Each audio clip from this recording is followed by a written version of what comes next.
we have section 5 time of payment of wages. అంటే ఏంటి అంటే ఎంప్లాయర్ ఎంప్లాయీస్కి వితిన్ ఏ టైం లిమిట్లో వేజెస్ అనేవి పే చేయాల్సి ఉంటుంది అనేది ఈ సెక్షన్లో మెన్షన్ చేశారు. ఓకే, ఇన్ కేస్ రైల్వేస్ అవ్వచ్చు, ఇండస్ట్రియల్ ఎస్టాబ్లిష్మెంట్స్ అవ్వచ్చు. ఈ కేసులో లెస్ దెన్ 1000 ఎంప్లాయీస్ ఉంటే, అంటే 1000 కన్నా తక్కువ ఎంప్లాయీస్ కనుకుంటే ఆ యొక్క పేమెంట్ అనేది before the expiry of 7th day after last day of wage period. అంటే ఫర్ ఎగ్జాంపుల్ డిసెంబర్లో ఎంప్లాయీస్కి వేజెస్ పే చేయాల్సి ఉంటే వితిన్ 7th జాన్ లోపు ఈ యొక్క పేమెంట్ అనేది జరిగిపోవాలి. Okay, so before the expiry of 7th day అంటే ఏంటి, డిసెంబర్లో పే చేయాల్సి ఉంటే వితిన్ 7th జాన్లో ఈ యొక్క పేమెంట్ అనేది చేయవలసిన టైం లిమిట్ అనేది ఇదనమాట. Okay, in case 1000 or more employees ఉంటే, 1000 కానీ గ్రేటర్ దాన్ ఈక్వల్ టు అంటే 1000 కానీ అంతకన్నా ఎక్కువ ఎంప్లాయీస్ ఉంటే before the expiry of 10th day after last day of wage period. In case December 31st ఇవ్వాల్సి ఉంటే వాళ్ళు వితిన్ 10th జాన్ లోపు ఈ యొక్క పేమెంట్ అనేది ఇవ్వాల్సి ఉంటుంది. ఓకే, ఇన్ కేస్ ఈ కేసులో అయితే dock or wharf or jet, ఈ కేసులో అయితే before the expiry of 7th day from day of completion of the week. For example 1st జాన్లో ఇవ్వాల్సి ఉంటే వితిన్ 7th జాన్ లోపు ఈ యొక్క పేమెంట్ అనేది జరగాల్సి ఉంది. ఓకేనా, అండ్ ఈ కేసులో ఇన్ కేసు టెర్మినేషన్ కేసులో ఏంటంటే ఎంప్లాయీస్కి వేజెస్ ఇవ్వాల్సిన టైం లిమిట్ ఏమిటంటే before the expiry of 2nd working day from day of termination. So employee terminate అయిన వితిన్ 2nd వర్కింగ్ డే లోపు ఈ యొక్క పేమెంట్ అనేది చేయాల్సి ఉంటుంది. ఎవరు, ఎంప్లాయీస్కి వేజెస్ అనేవి పే చేయాల్సి ఉంటుంది before the expiry of 2nd working day. In case closure case అయితే, అంటే ఎంప్లాయ్మెంట్ అనేది క్లోజ్ అయిపోతే ఆ యొక్క employment before the expiry of 2nd working day from day of end of employment. Okay, ఇక్కడ from date of termination, from date of employment, ఇది కూడా చాలా ఇంపార్టెంట్. ఎందుకంటే మనకి యూజీసీ నెట్లో మనకి బిట్స్ ఎలా వస్తున్నాయంటే after the date of termination, after the date of employment, ఇలా ఏంటంటే చిన్న కన్ఫ్యూజ్ చేయడానికి బిట్స్ అనేవి మారుస్తున్నారు మనకి. ఓకే, సో అవి కూడా కేర్ఫుల్గా చూసుకోండి. అండ్ ఇక్కడ 2nd working day, 3rd working డేనా అలాగని చిన్న కన్ఫ్యూజ్ అవ్వకుండా క్లారిటీగా చూసుకోండి. మీరు ప్రిపేర్ అయ్యేటప్పుడు ఏంటంటే before 2nd working day, so టెర్మినేషన్కి క్లోజర్కి before expiry of 2nd working day. In case రైల్వేస్లో అయితే లెస్ దాన్ 1000 ఎంప్లాయీస్ ఉంటే before the expiry of 7th day. In case dock wharf jetty అయితే before the expiry of 7th working day.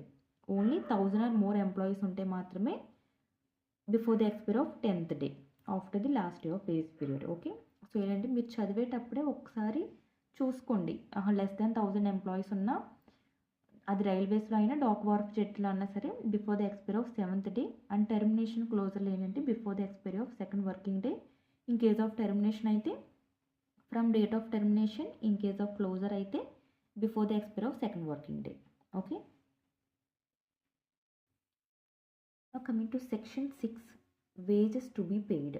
So ఇప్పటివరకు మనం ముందు సెక్షన్లో ఈ యొక్క వేజెస్ అనేవి ఎవరు పే చేయాలి అంటే responsibility for payment of wages ఎవరు, ఎంప్లాయర్ అనేది, ఎంప్లాయీస్కి వేజెస్ అనేవి పే చేయాలని చూసాం. నెక్స్ట్ సెక్షన్లో ఏం చూసాము, ఎంప్లాయీస్కి ఆ యొక్క వేజెస్ అనేవి ఏ టైం లిమిట్లో పే చేయాలనేది చూసాం. సో ఈ సెక్షన్లో ఏంటంటే ఎంప్లాయీస్కి వేజెస్ అనేవి ఏ ఫార్మేట్లో ఇవ్వాలి. So not in kind, so it should be in the form of coin అవ్వచ్చు, నోట్ అవ్వచ్చు, చెక్ అవ్వచ్చు, bank transfer. Okay, so wages to be paid in the form of current coin, note or cheque or bank transfer. Okay,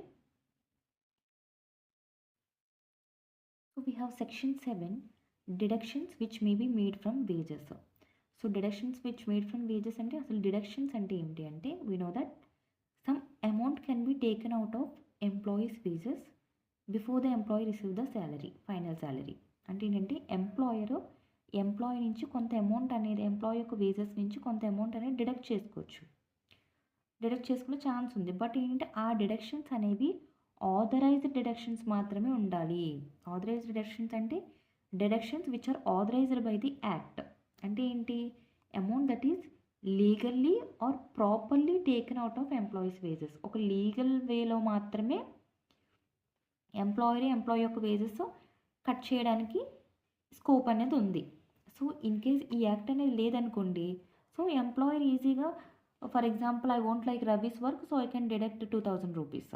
అలా ఈజీగా ఏంటో ఒక simple వేలో ఎలా పడితే అలా డిడక్ట్ చేసుకునే ఛాన్సెస్ ఉన్నాయి.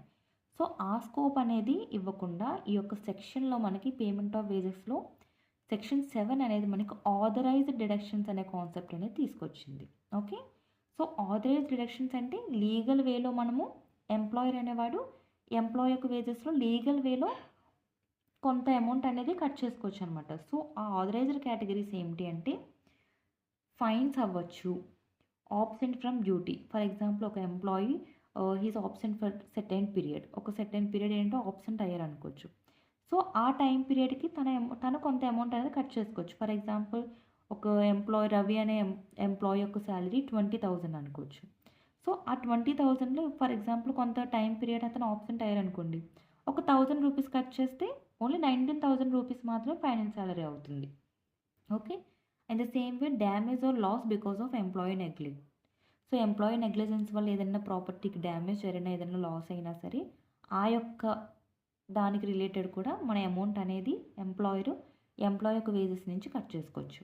At the same time house accommodation అవ్వచ్చు, amenities and services provided by the employer, recovery of advances, loans, income tax, insurance premium, provident fund. In case employee provident ఫండ్లో కంట్రిబ్యూట్ చేస్తున్నారు అనుకోండి, ఆ యొక్క అమౌంట్ అనేది ఆ కంట్రిబ్యూటెడ్ అమౌంట్ అనేది employee యొక్క వేజెస్ నుంచి కట్ చేసుకోవచ్చు. సో ఇవన్నీ ఏంటంటే లీగల్ వేలో అమౌంట్ అనేది డిడక్ట్ అనమాట, అంటే ఆథరైజ్డ్ డిడక్షన్స్ అంటారు. Okay, in the same way cooperative societies are national defence fund or defence scheme. Okay, so cooperative society అంటే ఏంటి, గ్రూప్ ఆఫ్ ఎంప్లాయీస్ అందరూ కూడా ఒక సొసైటీగా ఫామ్ అవుతారు. సో సొసైటీగా అంటే వాలంటరీగా ఫామ్ అయ్యి వాళ్ళకు ఫినాన్షియల్ నీడ్స్ అవ్వచ్చు, ఎకనామికల్ నీడ్స్ అనేవి ఫుల్ఫిల్ చేసుకుంటారు. ఏ విధంగా, for example group of employees అనేవి ఫామ్ అయ్యి వాళ్ళు కొంత అమౌంట్, ఫర్ ఎగ్జాంపుల్ ఒక 20 ఎంప్లాయీస్ గ్రూప్ ఫామ్ అయ్యి వాళ్ళు ఒక 500 రూపీస్ మనము కంట్రిబ్యూట్ చేద్దాం అనుకున్నారు అనుకోండి. సో వాళ్ళ శాలరీ నుంచి ఆ 500 రూపీస్ అనేవి కట్ అవుతూ ఉంటాయి. సో అది ఆథరైజ్డ్ డిడక్షన్. సో ఇవన్నీ కూడా ఏంటంటే ఆథరైజ్డ్ డిడక్షన్లో కేటగిరీస్ అనమాట. ఫైన్స్, ఆబ్సెంట్ అయినా లేదంటే రికవర్ ఆఫ్ అడ్వాన్సెస్ అయినా సరే ఈ కేసెస్లో మాత్రమే ఎంప్లాయీ యొక్క వేజెస్లో అమౌంట్ అనేది డిడక్ట్ చేసుకునే స్కోప్ ఉంది. ఇవి కాకుండా ఏ కేసులో చేసినా సరే అవి అన్ఆథరైజ్డ్ డిడక్షన్స్ అవుతాయి. అలాగని మనకి సెక్షన్ 7 పేమెంట్ ఆఫ్ వేజెస్ యాక్ట్లో మనకి క్లియర్గా మెన్షన్ చేశారు. ఓకే, సో ఆథరైజ్డ్ డిడక్షన్స్ అంటే ఏంటో చూసాం కదా. సో ఈ డిడక్షన్స్ అనేవి ఎంప్లాయీ యొక్క వేజెస్ నుంచి టు వాట్ ఎక్స్టెంట్ అంటే ఎంతవరకు కట్ చేసుకోవచ్చు అనేది కూడా మనకి ఆ లిమిట్ అనేది పెట్టారనమాట. Okay, so in case cooperative సొసైటీలో అయితే not greater then 75% of wages in wage period. Okay, not greater then 75% of wages.